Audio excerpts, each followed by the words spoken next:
కేంద్ర బీజేపీ ప్రభుత్వ విధానాలకు నిరసనగా జూలై 9న జరిగే దేశవ్యాపిత సార్వత్రిక సమ్మెలో కార్మికులు పెద్ద ఎత్తున పాల్గొనాలని సిఐటియు రాష్ట్ర ఉపాధ్యక్షులు కామ్రేడ్ భూపాల్ కార్మికులకు పిలుపునిచ్చారు.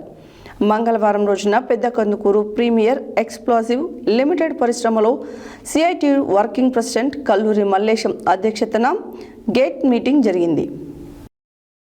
కేంద్ర బీజేపీ ప్రభుత్వ విధానాలకు నిరసనగా జూలై 9న జరిగే దేశవ్యాపిత సార్వత్రిక సమ్మెలో కార్మికులు పెద్ద ఎత్తున పాల్గొనాలని సిఐటియు రాష్ట్ర ఉపాధ్యక్షులు కామ్రేడ్ భూపాల్ కార్మికులకు పిలుపునిచ్చారు. మంగళవారం రోజున పెద్దకందుకూరు ప్రీమియర్ ఎక్స్ప్లోజివ్ లిమిటెడ్ పరిశ్రమలలో CITU working president Kalluri Mallesham అధ్యక్షతన గేటు మీటింగ్ జరిగింది. ఈ గేటు మీటింగ్లో CITU, TRSKV, INTUC, HMS, TNTUC యూనియన్ల నుండి కార్మికులు పాల్గొన్న సభలో భూపాల్ పాల్గొని మాట్లాడుతూ, స్వాతంత్రానికి పూర్వం నుండి బ్రిటిష్ వారిపై సైతం పోరాడి సాధించుకున్న 29 కార్మిక చట్టాలను మోడీ ప్రభుత్వం రద్దు చేసి 4 లేబర్ కోడ్లను కార్పొరేట్ల ప్రయోజనం కోసం తీసుకువచ్చిందని విమర్శించారు. ఈ లేబర్ కోడుల వల్ల కార్మికులు సమ్మె చేసే హక్కును సైతం ప్రశ్నార్థకంగా చేశారని, యూనియన్ల ఏర్పాటు యాజమాన్యాల కనుసన్నల్లో జరిగే విధానం తీసుకువచ్చారని విమర్శించారు. యూనియన్ గుర్తింపు ఎన్నికలలో 51% వస్తే తప్ప గుర్తింపు ఎన్నికలు లేకుండా చేశారని విమర్శించారు.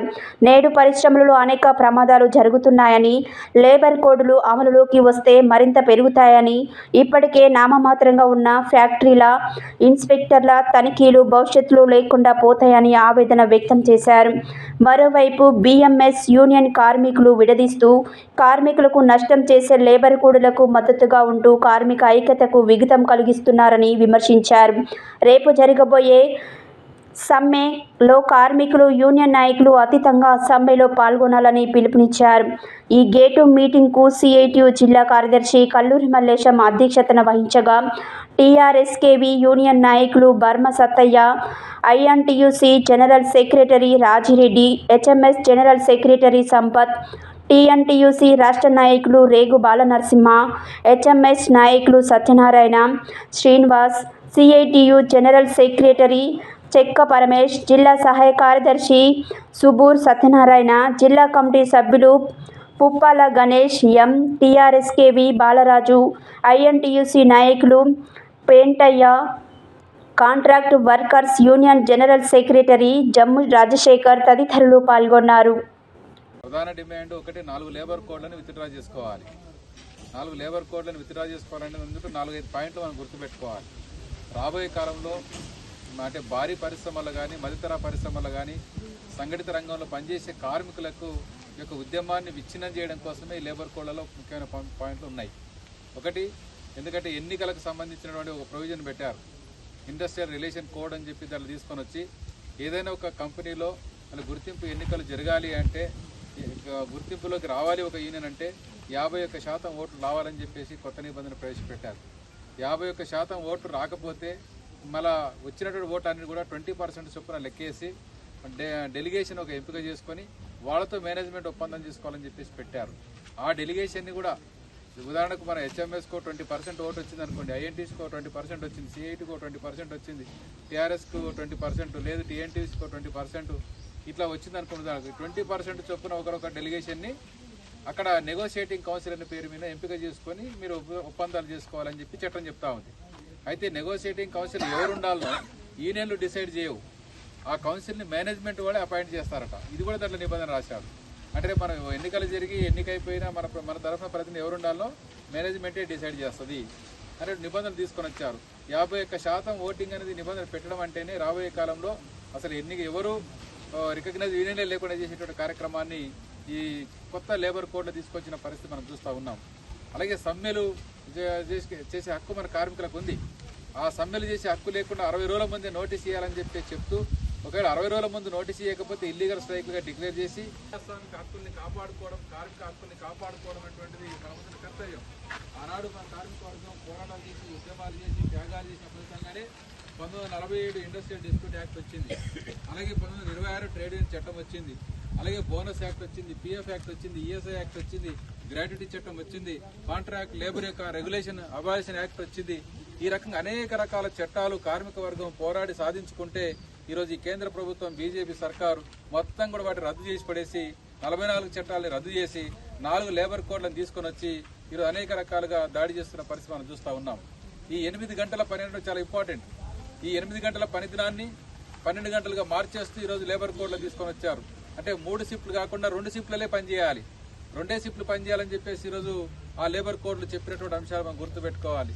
ఈ నైట్ షిఫ్ట్లలో ఇప్పుడు మహిళలు యాక్చువల్గా పని చేయకూడదు, కానీ నైట్ షిఫ్ట్లలో కూడా మహిళలతో పని చేయించుకోండి అని చెప్పేసి దాంట్లో లేబర్ కోడ్లో రాసిన పరిస్థితి మనం చూస్తూ ఉన్నాం. అంటే 24 గంటలుంటే మరి 8 గంటలు పని చేయాలి, 8 గంటలు నిద్రపోవాలి, 8 గంటలు రెస్ట్ తీసుకోవాలని చెప్పేసి ఒక 100 ఏళ్ల కిందనే మనం పోరాటాలు చేసి ఉద్యమాలు చేసి చట్టాలు సాధించుకున్నాం. కానీ ఈరోజు ఈ ప్రభుత్వం 2025వ సంవత్సరంలో ఆధునిక కాలంలో టెక్నాలజీ సైన్స్ అన్ని పెరిగిన కాలంలో పని భారం తగ్గించాలి, కానీ ఇంకా పని గంటలు పెంచి కార్మికులు దోసుకోవడానికి పెట్టుబడిదారి వర్గానికి ఆ రకంగా బీజేపీ ప్రభుత్వం అవకాశం కల్పిస్తున్న పరిస్థితి మనం చూస్తున్నాం. అందుకే 8 గంటల పనిదినాన్ని మనం కాపాడుకోవాలి. 12 గంటలు అయిపోతే అనేక రకాల ఇబ్బందులు వస్తాయి, మనకు తెలిసిందే. ఇప్పుడు ఏం చేస్తున్నారు, కేంద్రం చట్టం తీసుకొని వచ్చింది, ఆ కేంద్ర చట్టం ఇంకా అమల్లోకి రాలేదు. ఇప్పుడు రాష్ట్ర ప్రభుత్వాల ద్వారా అమలు చేపిస్తా ఉంది. నిన్ననే మన షాప్స్ అండ్ ఎస్టాబ్లిష్మెంట్ యాక్ట్ ప్రకారంగా తెలంగాణ ప్రభుత్వం జియో నెంబర్ 282 జియో ఇచ్చింది. మీ అందరికి తెలుసు అనుకుంటాం, మీరు చూసిన వాళ్ళు టీవీలో కానీ పత్రికల్లో కానీ. మన యొక్క స్టేట్ గవర్నమెంట్ కూడా ఇచ్చింది, ఇక్కడ కాంగ్రెస్ ప్రభుత్వం వాస్తవంగా చెప్పాలంటే. కానీ వాళ్ళు ఇచ్చారు, పక్కనే ఉన్నటువంటి కర్ణాటక ఇచ్చారు, గుజరాత్ వాళ్ళు జీవో ఇచ్చారు, తమిళనాడు డిఎంకే ఉంది, వాళ్ళు జీవో ఇచ్చారు. అంటే అన్ని రాష్ట్ర ప్రభుత్వాల మీద ఒత్తిడి తీసుకొని వచ్చి ఈ రాష్ట్రాల్లో 12 గంటలు చేయండి అని చెప్పేసి కేంద్ర ప్రభుత్వం ఒత్తిడి చేస్తా ఉంటే రాష్ట్ర ప్రభుత్వాలు బెత్తబడి లొంగిపోయి ఈరోజు 8 గంటల్ని 10 గంటలు మన గవర్నమెంట్ కూడా చేస్తా ఉన్నాయి. దాన్ని కూడా మనం వ్యతిరేకిస్తున్నాం. ఎందుకంటే లేబర్ కోడ్లో ఉన్న అంశాన్ని మీరు చెప్తే ఉపయోగమే ఉంది. కాబట్టి ఈరోజు కార్మిక వర్గం అంతా పోరాడి సాధించుకోవాల్సినటువంటి పరిస్థితి ఉంది. కార్మిక చట్టాల్లో మార్పులు చేయడం వల్ల రాబోయే కాలంలో ఇప్పుడు అనుభవిస్తున్నటువంటి ఏ సౌకర్యాలు ఉండేదానికి అవకాశం లేదు. ఎందుకంటే ప్రావిడెంట్ ఫండ్ 12% నుంచి 10% తగ్గించమన్నారు. ఈఎస్ఐని కార్పొరేషన్ ద్వారా ప్రైవేటు వాళ్ళకి చేయడానికి అవకాశం కల్పిస్తా ఉన్నారు. అలాగే గ్రాట్యుటీలో మార్పులు తీసుకొని వచ్చారు. ముఖ్యంగా మనం పర్మనెంట్ కావాలంటున్నారు. కాంట్రాక్ట్ ఎంప్లాయీస్ ఉన్నారు ఇక్కడ, అందరూ కూడా మనం పర్మనెంట్ చేస్తే బాగుంటుందని చెప్పేసి కోరుకుంటున్నారు చాలా ఇండస్ట్రీస్ లో. కానీ గవర్నమెంట్ ఏం చేసింది, లేబర్ కోడ్స్ లో ఫిక్స్డ్ టర్మ్ ఎంప్లాయ్మెంట్ తీసుకొని చట్టంలోనే పెట్టేసింది. ఫిక్స్డ్ టర్మ్ ఎంప్లాయ్మెంట్ అంటే నిర్దిష్ట కాలానికి 5 ఏళ్లకో 3 ఏళ్లకో 10 ఏళ్లకో మేనేజ్మెంట్ అపాయింట్మెంట్ చేసుకుంటుంది, తర్వాత ఆటోమేటిక్ గా తొలగించినట్టు చేస్తుంది. ఇక పర్మనెంట్ వ్యవస్థనే ఉండదు భవిష్యత్తులో. పర్మనెంట్ కార్మికులే ఉండరు. పర్మనెంట్ వాళ్ళు రిటైర్మెంట్ అయిపోతే వాళ్ళ స్థానంలో అవుట్ సోర్సింగో కాంట్రాక్టో ట్రైనీలనో అప్రెంటిస్లనో పెట్టుకొని పని చేపిస్తారు తప్ప పర్మనెంట్ చేసే పరిస్థితి రాబోయే కాలం నుండి చట్టం వస్తే అసలే ఉండదని చెప్పేసి మనం గుర్తుపెట్టుకోవాలి. ఈ రకంగా కార్మిక వర్గానికి అన్యాయం చేసే పరిస్థితి ఉంది, బానిసల్లాగా నెట్టివేసే పరిస్థితి ఉంది.